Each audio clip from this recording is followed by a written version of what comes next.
Welcome to Ray-ality TV. I'm Raymond Bakari. Today I'm joined by Joe Casoli, who ran in the Democratic primary for Providence City Council in Ward 4. He came within 41 votes of winning that primary versus Justin Royas, who is now the Democratic nominee.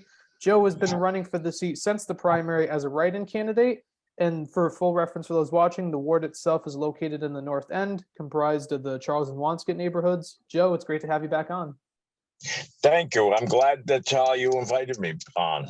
It's a great opportunity, and it gives me a chance to chat with you, which I think is a nice way to spend a Sunday afternoon. Absolutely. There's no better way to do it than to be on Ray-ality TV. So my first question is a general one. As mentioned in the introduction, you came within 41 votes of winning that primary in September. What made you want to run as a write-in candidate? Well, I have to correct you. I think it's 38, to be honest with you. I came so close, and I have a lot of support, and I have a lot of people that were disappointed that I'd come so close and didn't win. And that being said, they encouraged me to go and to become a write-in candidate, which obviously is an uphill battle, but it's still a possibility. Right, and the write-in candidacy, to my understanding, the dynamics are a little bit different. You have to have them fill in the write-in candidate, the write-in bubble on the ballot, and then they have to write your name. Can you break it down for those watching what you have to do differently in a write-in campaign? Okay, as the Board of Elections walked me through the steps of the laws pertaining to this, similar to walking me through the steps for the how to get on Zoom. The voter's intent is the primary determining factor. That being said, you have to fill in the circle. Then you could write Joe Casoli, J. Casoli, Joseph A. Casoli. As you can misspell Casoli, as long as the intent is specifically clear that they want to cast their vote for me and that the circle is filled, then it counts as a vote, similar to any other way they tabulate votes. Let's talk some policy. One policy goal I've heard from a few candidates who ran for council this year, including your opponent, is to remove SROs, school resource officers, from schools. It's a bit of a controversial topic in Providence politics right now. How do you feel about that idea? Well, you're talking to someone who's completely prejudiced on the subject. As you know, oh wait, Joe. Joe, could you just put your camera down just a tiny bit? Sorry. There you go. That's okay. All right, go ahead. I'm sorry. My kid is at Central High School. Obviously, I'm concerned about his safety. I also have obviously strong ties to law enforcement, 20 years on the administrative staff at the police department, and old habits die hard. I think some people misunderstand. The police are not there for the children inside of the school. The police are there to keep deranged people from entering the school. It's to protect the students, protect the teachers. It's a sad world in which we live, but obviously I'm not responsible for it, and I certainly don't have the answers on how to solve it. You'll have to find someone far brighter than me in terms of psychology, sociology, et cetera, et cetera, et cetera. I don't know. I don't think anyone has the answers. As you very well know, these school shootings are occurring all over the world, with the most happening in the United States. So I seem to feel that, unfortunately, and I don't want to think this way, Providence, it's just a matter of time before someone gets mad at their mother or gets mad at the mailman or maybe gets mad at me and then decides to go off and shoot up a school. And I don't think that's a chance that we can take. I don't think it's a chance that we can afford to take. So last time when I had you on, we talked about this topic a bit. You were very clear that you do not want to defund the police and that you're not for anything along those lines. But you will be elected to a council where there are a lot more progressives now who may be open to that idea. Do you foresee any challenges when it comes to making sure the police doesn't get defunded when working with these councilors? I'm totally prepared to meet those challenges. I would agree with them that maybe we should reallocate some of the resources, but in terms of cutting the budget, in terms of not having enough of police officers, no. I am not in favor of that at all. I think that we need more policemen. I think we should go up to that 474 police count, which is what we're supposed to be at, 474. We're woefully short of that. From what I understand, we have 90 uniformed police officers for the entire city of Providence for 3 shifts a day, 7 days a week. That is obviously not enough. The city has a 41% higher crime rate than other cities of this size. I think that people want to see police, but by the same token, people want to see police, but like myself, they want to see well-trained police. That's the key. When I started off at the police department back in 1972, I believe, we had 5 minority police officers, and then we had 2 women. And we've come a long way, but we have to go further. And the key is on training. That is the most important issue right now. It's not whether we have enough of policemen or should we have less. We need well-trained police officers.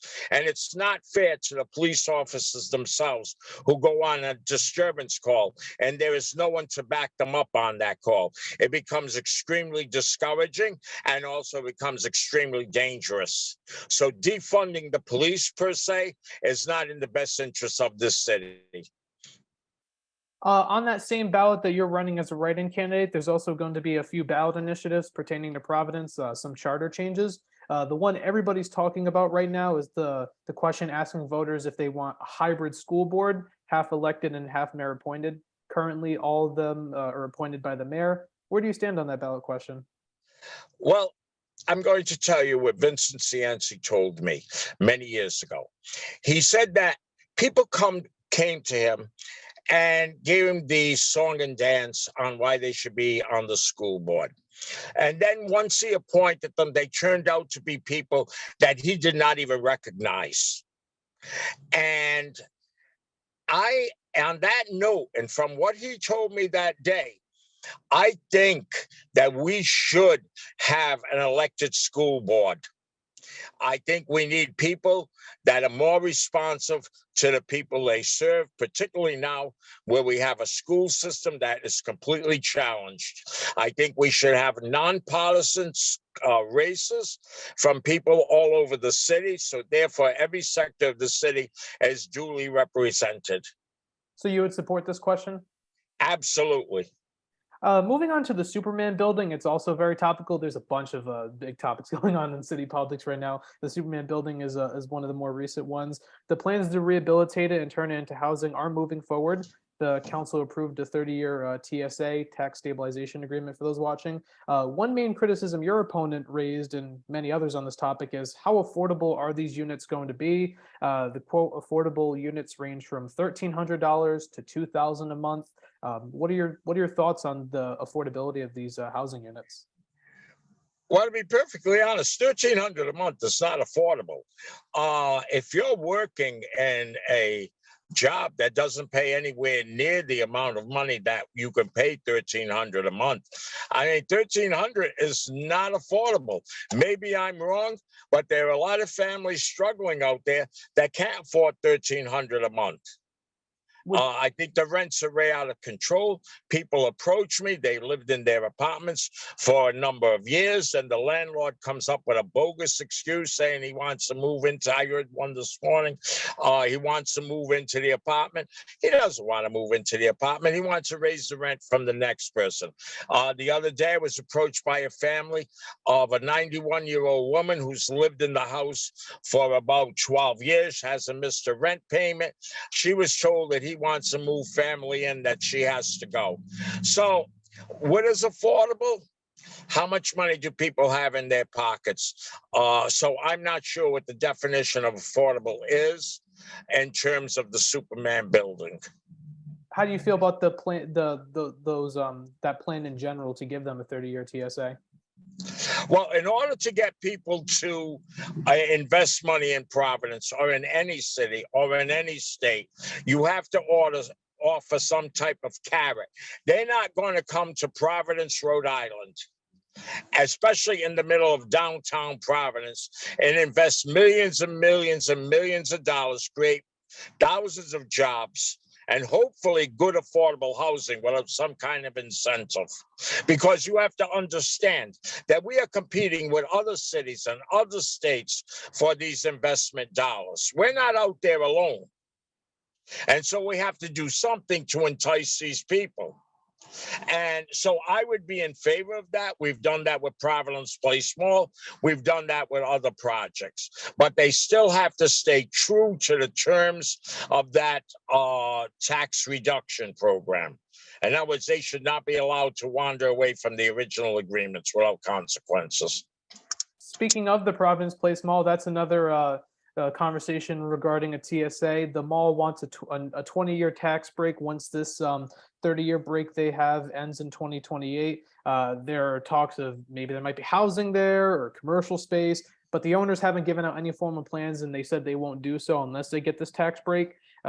It's an interesting conversation too, since malls all across the country are closing and mall culture is kind of dying out. Where do you stand on a TSA for the Providence Place Mall? Well, before we do anything for the people that own Providence Place Mall, I think we better look at the numbers and see specific plans on their behalf. They just can't come in and ask us to do something on blind faith.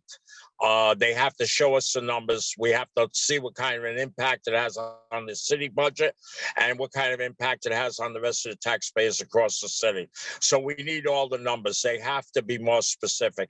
I mean, you just can't say, well, we want this, and if we don't get this, then we're going to walk away. No, we want specifics on this. Right. Before we move on from this topic, you mentioned some good points in one of your prior answers about the struggles people are having when it comes to paying their rent, especially with these rent increases coming out of nowhere, and there's really no affordable housing available for residents. What policies would you favor to create more affordable housing? What would I do to create more affordable housing?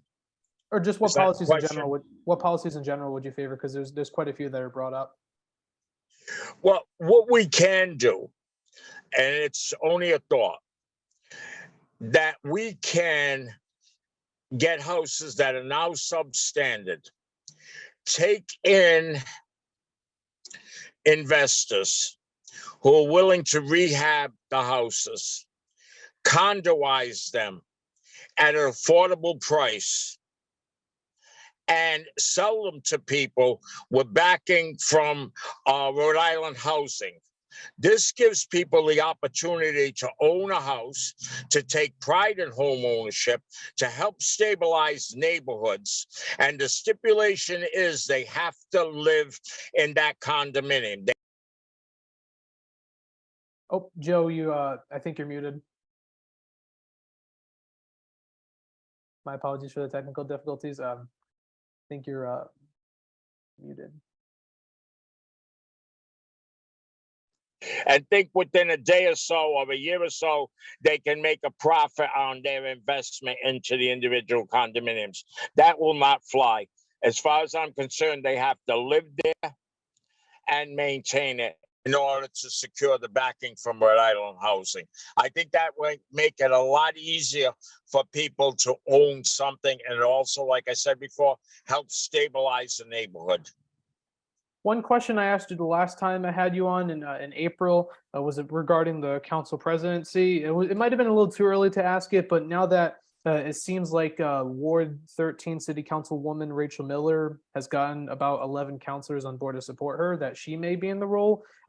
Would you support Councilwoman Miller if you're elected for council president? I have never had the pleasure of meeting her. I have known her, the other council people from Ward 13 for the last, I want to say the last 30 years. Back when we had a Republican city councilor there. I've never had the pleasure of meeting her. I'm sure I'd be more than willing to sit down with her. She's probably a good and decent person. And if she is, then obviously she will definitely get my support. And I remember also asking who back then in April when I had you on, who you would support for mayor. That primary is came and went. So I'm curious, who did you end up supporting for mayor?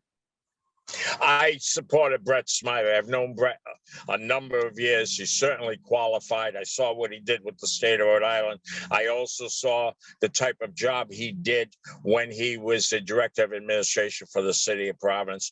I think the city's in excellent hands with him.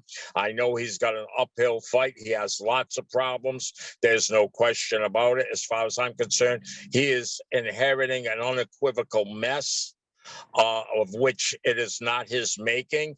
He may not be able to accomplish everything in 4 years, but hopefully, without throwing his hands up in the air and saying, all you folks go find yourself another boy and walk out of that office, I would hope that he should be able to make some type of progress that would benefit all of us.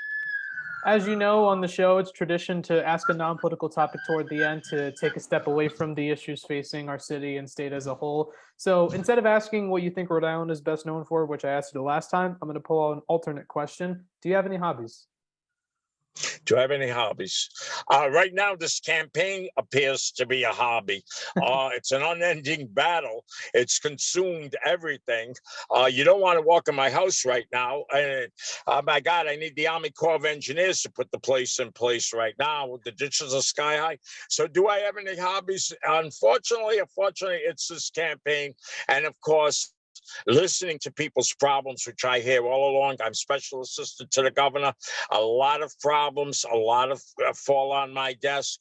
I deal with a lot of human suffering, people that are ready to be evicted, people who can't eat, people who don't have enough money to eat. I can't tell you how many times I've sent people to St. Vincent de Paul, which occupies the basement of St. Raymond's Church in the last several months, after the food pantry is closed, and I've called contacts and I said, listen, we've got to help these people out.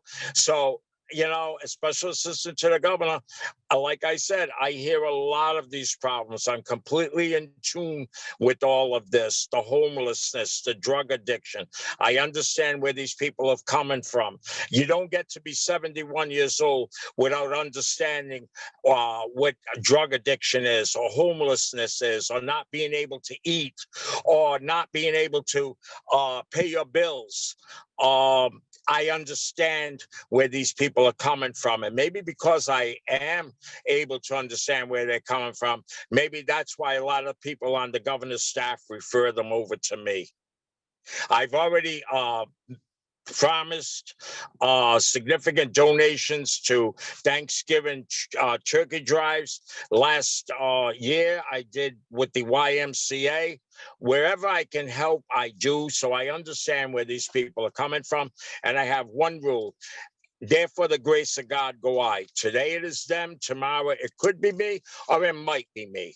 So therefore, I understand all of this. I think that's a good place to wrap things up. Joe, I want to thank you so much for coming back on. It's been an absolute pleasure of mine to have you on the show again. Oh, and then one other thing, Ray, I have to tell you, I cannot forget my little girl. My little girl is 85 pounds. She's a great little girl. I had a tiff with Gina Raimondo over my little girl because what had happened, I also have a couple of cats, and I'm also active in Paws Watch, the Rhode Island SPCA, all of the animal rights groups.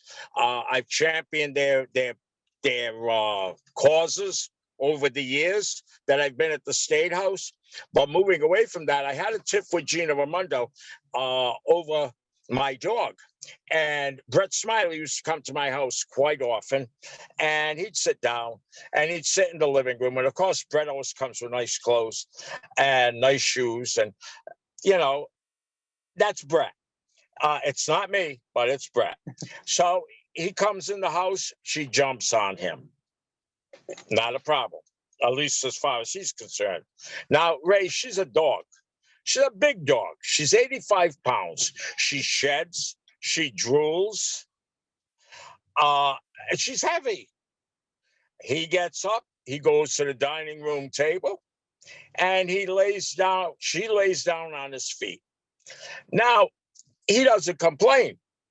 So several months later, I said to Gina Raimondo, how dare you do this to me? How dare you do this to me? You're supposed to be my friend, and you do this to me. And she was upset. She said, Joe, what did I do? What did I do? Why are you upset with me? And I said, why am I upset with you? You go give Brett Snyder that big job in your administration for that big pay after he said he likes my dog better than he likes me. Now, that's what you did. And of course, she threw her head back and she laughed and she said, you know, Joe, she is a nice dog. And that's, I think, how we should wrap up this interview, because she is a good dog. And anybody who has, and people have brought animal abuse cases to me, I suggest they continue to, because I make sure that the full weight of the law comes down on the animal abusers' heads. That's where I'm coming from on this. Joe, thank you so much for giving me your time for this interview. For those watching, Election Day is on Tuesday, November 8th. Currently, we're taping this on Sunday, November 6th. There's one more day left to early vote. If you're registered to vote in Rhode Island, you can go on vote.sos.ri.gov and find your polling place hours, where you can vote on Tuesday if you want to vote on Election Day. Everything related to voting can be found on that website. And thank you for watching this episode of Ray-ality TV. If you want to see future episodes as soon as they're posted on this channel, please click the subscribe button down below and the post notification bell icon to the right of it. I'm Raymond Bakari, and I'll see you on the next episode.